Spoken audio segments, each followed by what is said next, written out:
Is that? Brilliant. A couple of key things to remember about Zambia. Zambia has more orphans. Sorry, Pastor Kevin. I start preaching. I preach home. Zambia's got more orphans than any other country in the world. Number one. Number two, it's got the lowest life expectancy in the world. Anybody can guess how low that life expectancy is? 35. 33 years is how long they're expected to live. 33 years is all they're getting on this earth. They need help. They need help desperately down there. Some of you don't know my background. I was not always saved. I was actually raised on the mission field and wanted nothing at all to do with it. And walked away and smoked crack and lived on the streets and hitchhiked all around the country and then all around the world and got myself into all kinds of trouble. Spent a lot of time in jail. When I was 25, I was living in Brazil, and basically I heard God. God said, go home. And I ignored it and got deported, and got deported from several countries. It's always interesting, but whenever you don't know where home is where you go when you get deported.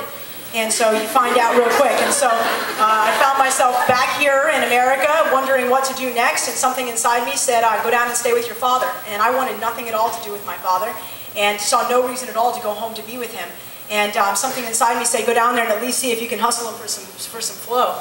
And so I showed back up down here in Cocoa, Florida.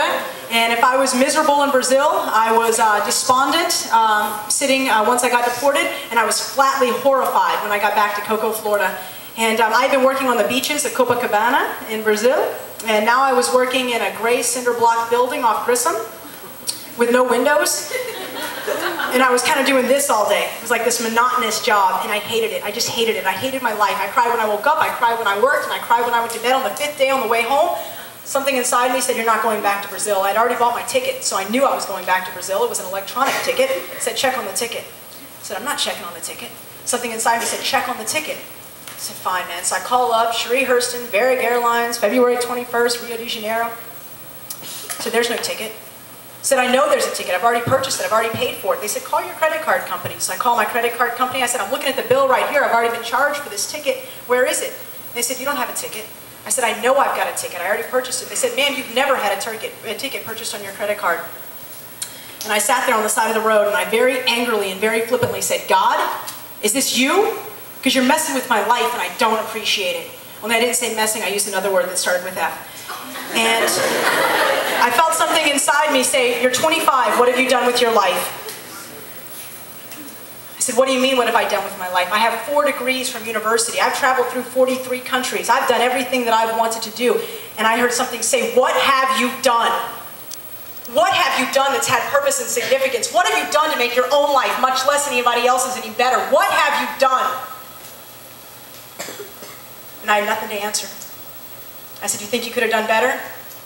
I heard a still, soft voice inside me said, Cherie, what I want to do is so simple it'll take other people to screw it up. All I want to do is love you and have you love me back. If you're willing to do that one thing, I'll give your life purpose and significance like you've never known. So January 12th, 2004, 5:38 p.m., on the side of the road in Canaveral Groves. I didn't walk an aisle. I very reluctantly and very angrily said, if you want it, God, take it. And I gave him my life right then. Immediately I sat there, and for the first time in my life, I truly understood what it was to be loved. I felt like somebody had just dumped me in a tub of love, and I sat there for about 2 hours and cried, didn't tell a soul. For a month, every day when I got off work, I ran down to the river and I talked with God, and I just sat there, didn't tell anybody. At the end of the month, my brother Christian said, when are you going back to Brazil? I said, I'm not going back to Brazil. And he looked at me and started crying. He said, he got to you. And I said, yeah. And he goes, Cherie, every day for 2.5 years, I prayed for you.